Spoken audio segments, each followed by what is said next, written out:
அதுக்கு அடுத்ததாக அதிமுகவுடைய இரண்டாம் கட்ட ஆலோசனை கூட்டம் நேற்று நடைபெற்றது. இந்த ஆலோசனை கூட்டத்தில் தேனி நாடாளுமன்ற தொகுதியுடைய பின்னடைவு தொடர்பாக இந்த கூட்டத்தில் ஆலோசிக்கப்பட்டதாக தகவல் இருக்கு. இதில் அண்மையில் ஒரு சில ஸ்ட்ராட்டஜி ஒர்க் அவுட் பண்ணியிருக்காங்க. ஒரு பக்கம் பட்ஜெட்டை தற்போது அதிமுக விமர்சனம் பண்ணியிருக்கு. இன்னொரு பக்கம் நாடாளுமன்றத்தில் நடைபெற்ற போராட்டத்தில் அவங்களுடைய நிலைப்பாடு தொடர்பாக அதிகாரப்பூர்வமாக எதுவும் அறிவிக்கப்படலை. ஸோ ஒரு பக்கம் திமுக ஒருங்கிணைப்பு குழு கூட்டத்தை தொடங்கின நிலையில் அதிமுக தன்னுடைய ஆலோசனை தொடங்கிட்டு இருக்காங்க. ஸோ அவங்கள மீண்டும் கிரவுண்ட் லெவலில் மக்களோட கனெக்ட் ஆகக்கூடிய விஷயங்களில் அவங்க முன்னெடுக்க தயாராக இருக்காதா ஒரு தகவல் இருக்கு.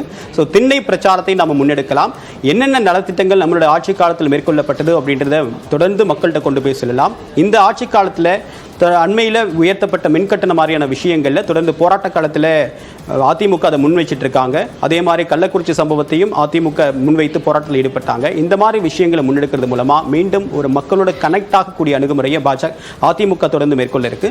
ஸோ வரக்கூடிய நாட்களில் இந்த ஆலோசனை அப்படின்றது எப்படி செயல்பாடாக மாறப்போகுது, என்னென்ன வியூகங்களை வகுக்க போகிறாங்க, கோர்ஸ் கரெக்ஷன் அதிமுக எப்படி பண்ணுது அப்படின்றத பொறுத்து தான் அதுக்கு தேர்தலில் எந்த அளவுக்கு பலன் கொடுக்கும் அப்படின்றத பார்க்க முடியும்.